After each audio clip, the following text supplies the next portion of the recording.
আলহামদুলিল্লাহি আহলিহি ওয়াসসালাতু আলা আহলিহা আম্মা বাদ ফাআউযু বিল্লাহি মিনাশ শাইতানির রাজীম বিসমিল্লাহির রহমানির রহিম ক্বালা an-নাবিয়্যু সাল্লাল্লাহু আলাইহি ওয়াসাল্লাম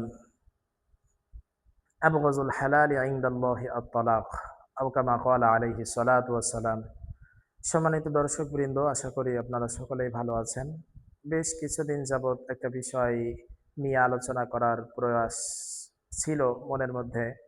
সময় সুযোগ না হয়ে ওঠার কারণে আ ভিডিও তৈরি করা হয়নি। যাই হোক, একটা বিষয় সমাজের মধ্যে খুবই মহামারী আকার ধারণ করেছে, সেটা হলো তালাক।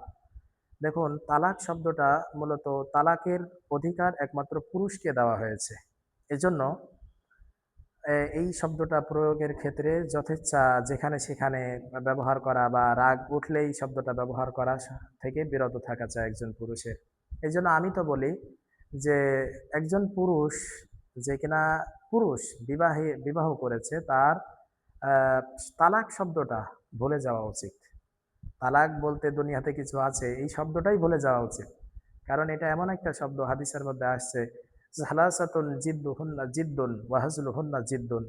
তিনটা বিষয় এমন রয়েছে যে তিনটা বিষয় ইয়ারকি মেরে হোক, ঠাট্টা করে হোক অথবা দুঃখ করে হোক, যেভাবেই বলা হোক না কেন, এই তিনটা বিষয় কিন্তু কার্যকর হয়ে যায় যেভাবেই মানুষ বলুক। তার মধ্যে একটা হলো তালাক।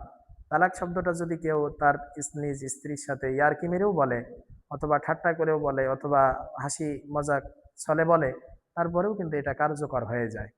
এই জন্য বিশেষভাবে এটা থেকে প্রত্যেকটা পুরুষের বিরত থাকা উচিত। কথায় কথায় তালাক শব্দের প্রয়োগ করা, যথেচ্ছা তালাক শব্দ ব্যবহার করা থেকে অবশ্যই নিজেকে বিরত থাকা উচিত। কিছুদিন আগে একটা ছোট ঘটনা বলি। কিছুদিন আগে একজন ভাই আমার কাছে ফোন দিয়েছিলেন। বলতেছেন, হুজুর আমি আপনার সাথে দেখা করতে চাই। যাই হোক, অনেক আ আ ২-৩ দিন পরে উনি আসলেন দেখা করতে। তিনি এখনো বিবাহ করেননি। অথচ অলরেডি তালাক দিয়ে বসে আছেন।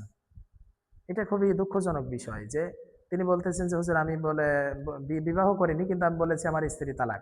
অথচ তার তো স্ত্রী নাই। তো বিষয়টা হলো যে তালাক শব্দটা যদিও বিবাহের আগেও কিন্তু তালাক হয়, যদি তেমন শব্দ দিয়ে ব্যক্ত করা হয়, তেমন শব্দ প্রয়োগ করা হয় এবং সেভাবে যদি বলা হয়, তাহলে বিশেষ একটা সূরাত বা পদ্ধতি আছে, সেই পদ্ধতিতে বললে বিবাহের পরে কিন্তু স্ত্রীর তালাক অটো হয়ে যাবে। এজন্যে আমি বিবাহ করিনি তার মানে আমি তালাক শব্দ বলতে পারবো, বিষয়টা এমন নয়।